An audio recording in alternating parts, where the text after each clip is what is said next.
DNT సంక్షేమ సంఘానికి MBC సంఘం పుట్టినప్పటి నుంచి మరి ఎంబీసీ ఎంఆర్పిఎస్ అధ్యక్షులు మందకృష్ణ మాదిగన్న అయితే ఎంబీసీ జాతీయ సంఘానికి అధ్యక్షులు సూర్యారావు గారు ఉండే ఈ రోజు వరకు మరి ఈ రోజే కొత్త అధ్యక్షుడిని ఎంబీసీ ఫౌండర్ సత్యం వంశరాజు గారిని జాతీయ అధ్యక్షులుగా నన్ను రాష్ట్ర అధ్యక్షులుగా ప్రకటించడం జరిగింది కదా.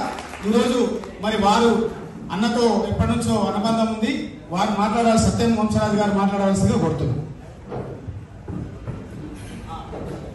వివిధ కుల సంఘాల పెద్దలు, ముఖ్యంగా మన ఎస్సీ ఎస్టీ బీసీ మైనార్టీల ఆశాజ్యోతి కృష్ణమాది అన్న గారికి, మా మిత్రుడు సూర్యరావు గారు, విఠల్ గారు, పృథ్వీరాజ్ గారు, దరు అంజన్న గారు, ఎల్లన్న, ఓర్చు కృష్ణన్న, మా శ్రీనివాస్ గారు, వివిధ కుల సంఘాల నాయకులకు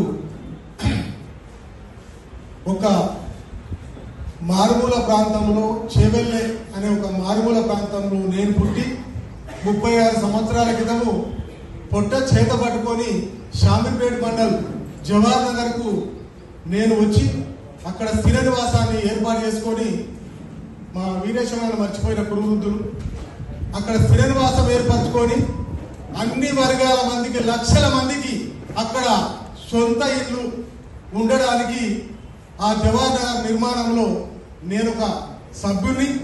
ఆ తర్వాత బ్రిటిష్ గవర్నమెంట్ ఏదైతే నిషేధించిందో ఆ కులం పేరు చెప్పుకోవడానికే సంకోచించి వెనుకడుగు వేసినటువంటి కులమే ఇప్పుడు వంశరాజ్.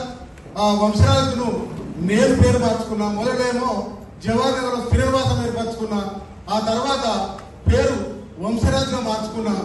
ఆ తర్వాత బీసీలలో ఉన్నటువంటి కులాలు మరి చూస్తూ ఉంటే దొరల కన్నా అధ్వానంగా మమ్మల్ని చిన్న చూపు చూస్తూ ఉంటే నా మిత్రుడు కోబ్రా మైనార్టీ బీసీలు అంటుండే, ఇదేంటే ముస్లిం ఉన్నట్టు మైనార్టీ బీసీలు ఏంటిదని నేనంటే నన్ను బాగా అంటుండే, బాగా నీకు తెలియదు, అసలు మనము విద్యాపరంగా రాజ్యాధికారానికి నోచుకొని కులాలని కూడా మైనార్టీలు అంటారు, దీని ఇంగ్లీష్లో మోస్ట్ బ్యాక్వర్డ్ క్యాస్ట్ అంటారు అని చెప్పి. అంటే నువ్వు విప్లవ రచయితావు కదా, ఒక పుస్తకాన్ని రాయని చెప్పాను.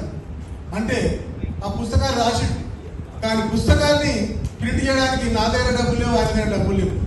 ఇప్పుడు సోదరి అన్నట్టు దూదేకుల మేము ఎంబీసీ అన్నారు.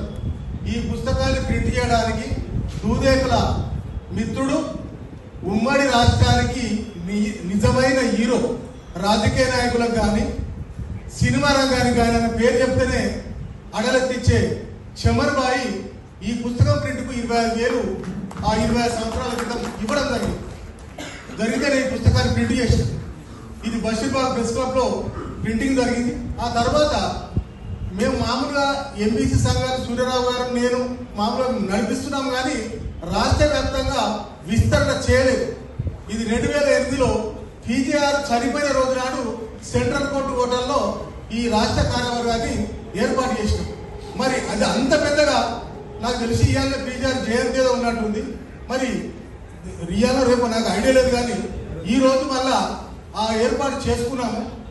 కానీ ఆనాడు మాకు పెద్ద దిక్కు ఎవరు కనిపించలేదు. కృష్ణన్న అండదండలు లేకుంటే ఇవాళ ఎంబీసీ కులాలు లేవు, ఎంబీసీ కార్పొరేషన్ లేవు.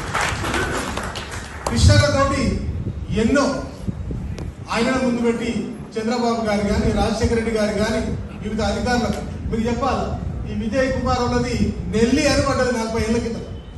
నెల్లి అని పడితే వాళ్ళు రోజు ఆ అధికారి దగ్గరికి ఈ అధికారి దగ్గర తిరుగుతున్నారు, కానీ నీలి వారి నెల్లి కాదయా నీలి అని వాళ్ళు తిరుగుతూ ఉంటే కూడా వాళ్ళ కుల సంఘాన్ని ఎవరు పట్టించుకోకపోతే అప్పుడు కృష్ణ నాయకత్వాన బీసీ కమిషన్ ఆఫీసులో మేము 2008లో విజ్ఞాపన పత్రాన్ని ఇస్తేనే నీలి అయింది.